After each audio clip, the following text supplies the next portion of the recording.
예, 오늘 이 말씀은 어제 말씀의 연장선상에서 일부는 반복이 되는 말씀이기도 합니다. 40절은 예외 없이 계속 말씀을 하신데 또 여호와께서 또 모세에게 이르시되, 지금 이스라엘의 진영을 조직화하고 행진 대오를 규정을 지어서 매뉴얼을 주고, 그리고 그들 중에서 계수를 한 자들 중에서 이스라엘 전체 마다들을 위해서 레위인들이 대속자가 되어서 레위인들로 말미암아 그들이 자유함을 얻고 레위인들이 그들의 문제들을 대속하는 그런 이야기를 지금 말씀하고 있는 것이죠. 자, 어제 말씀의 반복이기도 한 이 말씀은 오늘 레위인들이 마다들 구실을 하는 것이다.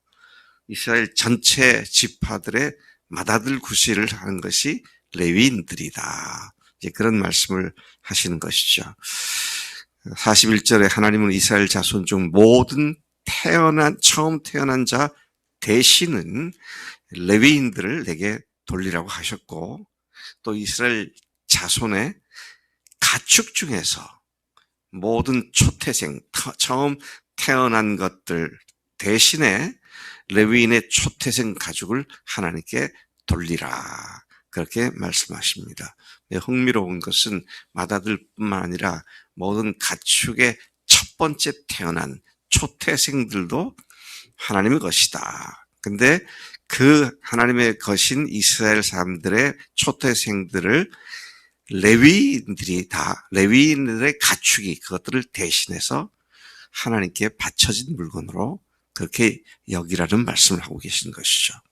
여러분들 알다시피 출애굽 당시에 죽음의 사자를 보내서 애굽 전역의 장자들을 죽이실 때 하나님께서 양의 피가 없는 문설주에 양의 피가 없는 애굽 사람들은 장자들뿐만 아니라 초태생들까지 다 죽였지만, 그날 밤 눈에 피가 있었던 이스라엘 백성들의 마다들이나 또 초태생조차 전혀 털끝 하나 건드리지 않고 죽음의 사자가 건너뛰어 넘어간 그 사건을 우리가 잘 기억하고 있습니다. 자, 이 출애굽 마지막 재앙에서 보여주신 바 하나님께서는 이스라엘의 마다들뿐 아니라 가축의 초태생까지 목숨을 지켜주신 사건을 통해서 모든 생명체를 하나님께서 귀중하게 여기시고 또 모든 생명체에게도 대속의 원리가 적용되고 있음을 말씀하고 있는 것이죠. 예수님의 대속의 피가 예외될 사람은 아무도 없죠. 모든 사람들을 하나님께서는 그리스도의 피로 대속해 주시는 놀라운 은혜를 우리가 다시 한번 생각하게 되는 것이죠. 유월절 피가 바로 예수님 피 아닙니까? 그래서 유월절 만찬 때 예수님께서 제자들에게 포도주 단을 돌리시면서 잔을 들고 축사하신 뒤에 이것이 너희를 위해서 나를 흘리는 나의 피다. 자, 이 말씀을 조금 제가 덧붙여서 설명을 드리면, 이것이 너희들이 출애굽 이후 오늘까지 지켜왔던 유월절 만찬에서 마시던 피, 바로 이게 내 피를 말하는 것이다. 저렇게 해서 그 그림자로서의 유월절의 그 포도주가, 그 실체가 바로 예수님 피였다. 이것이 그것이다. This is it. 이게 그거다. 그렇게 말씀하시고, 그 다음날, 그렇게 말씀하신 그 다음날 실제로 예수님께서 물과 피를 다 쏟으시고 대속의 사건을 완성시키시는 그런 모습을 우리가 잘 기억하고 있습니다. 또 여기에서 우리가 재미있게 흥미롭게 바라보게 되는 것은 이스라엘 자손 중에서 처음 태어난 장자들이죠. 12지파들에게서 태어난 장자들의 수가 여기 나와 있는데요. 얼마냐? 22,273명이었다. 제가 좀 이상하게 생겼었어요. 22,200명이었다든지 22,000명이었다든지 그렇지 꼭 끝자리수까지 273명이었다. 다 기록을 한 이유가 뭘까? 근데 더 흥미로운 것은 여기서 지금 22,273명은 출애굽한 이후 지금 2년 2월에 이 사건이 있었잖아요. 인구조사가 있었잖아요.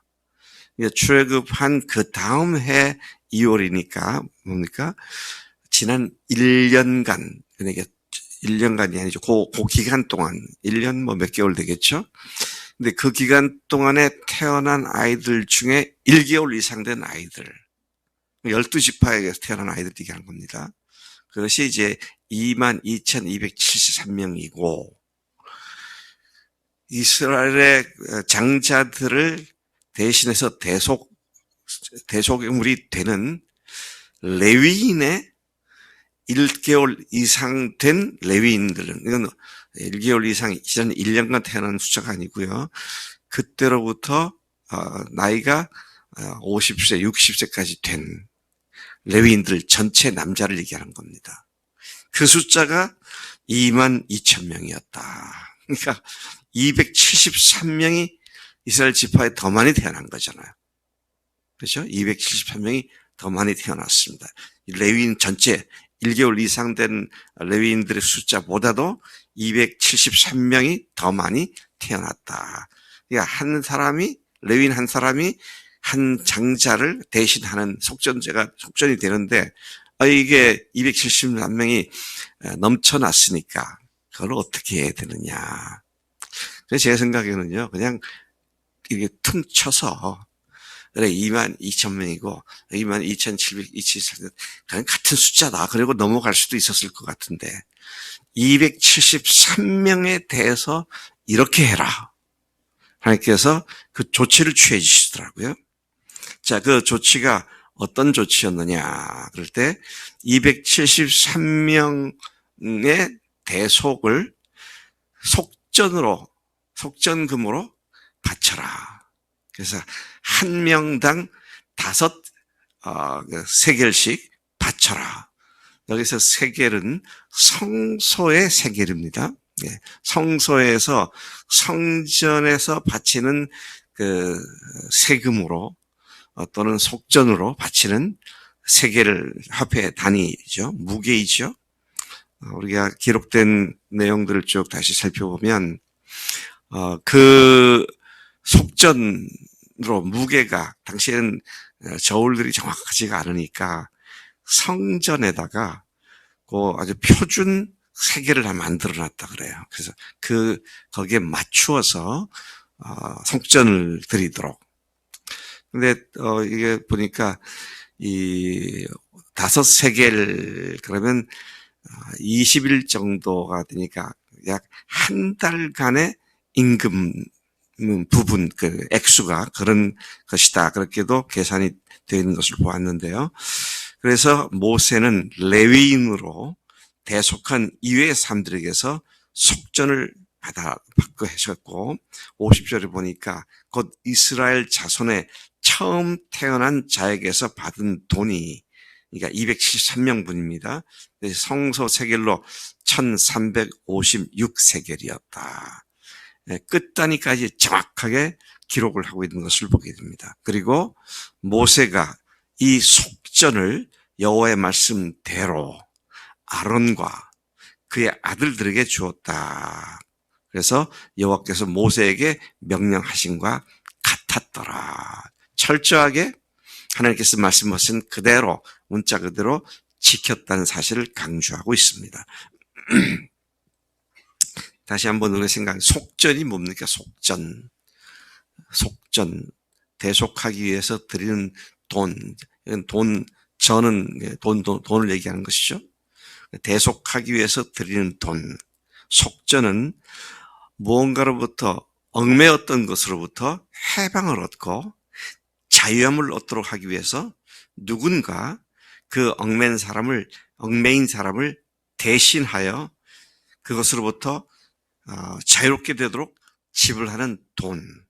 이것을 속전이라 그러죠. 속량하는 돈, 그렇게 얘기를 할 수 있겠습니다만은, 이스라엘이 애굽의 노예로서 속박받았을 때에 하나님께서는 유월절 양의 피로 우리를 죄와 사망의 속박에서부터 영원히 해방해 주셨음을 상징하신 사건이 유월절 어린 양 사건이죠.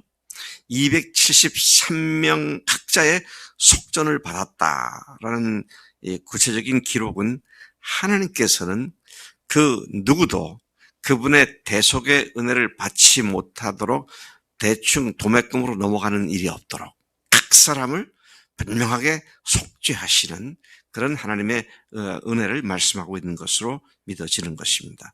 모든 사람들을 구원하시는 그분의 은혜, 이것이 273명이라는 숫자 속에서 다시 한번 확인될 수 있는 하나님의 은혜인 것을 보게 되죠. 우리도 예수님의 대속의 피로서, 그분의 속전에 해당하는 피로서 하나님께로 나아가는 특권을 얻은 자들인 줄로 믿습니다. 하나님께 완전히 드려진 자들이죠. 하나님께 바쳐진 자들입니다. 그러니까 이제는 레위인이고 12지파 차이가 없습니다.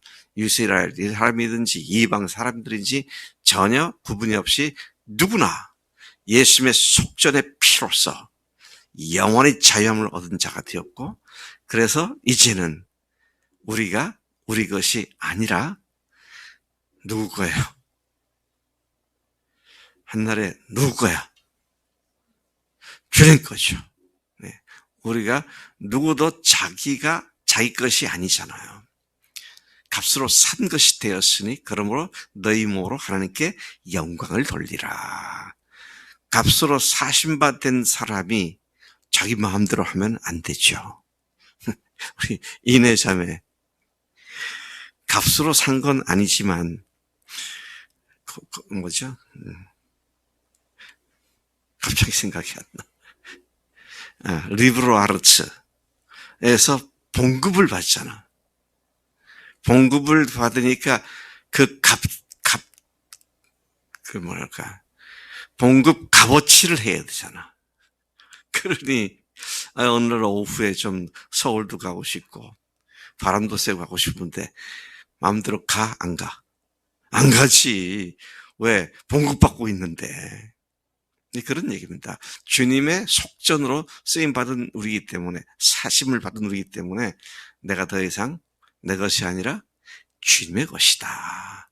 주님께서 우리를 죄로부터 사신 그 피로 속전을 치르신 줄로 믿습니다.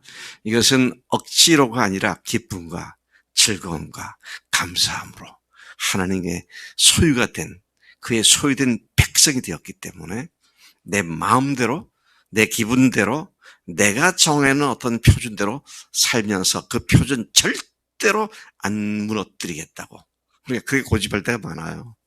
이거 내가 철칙으로 이렇게 사는 거야. 근데 주님 그것도 내 거야.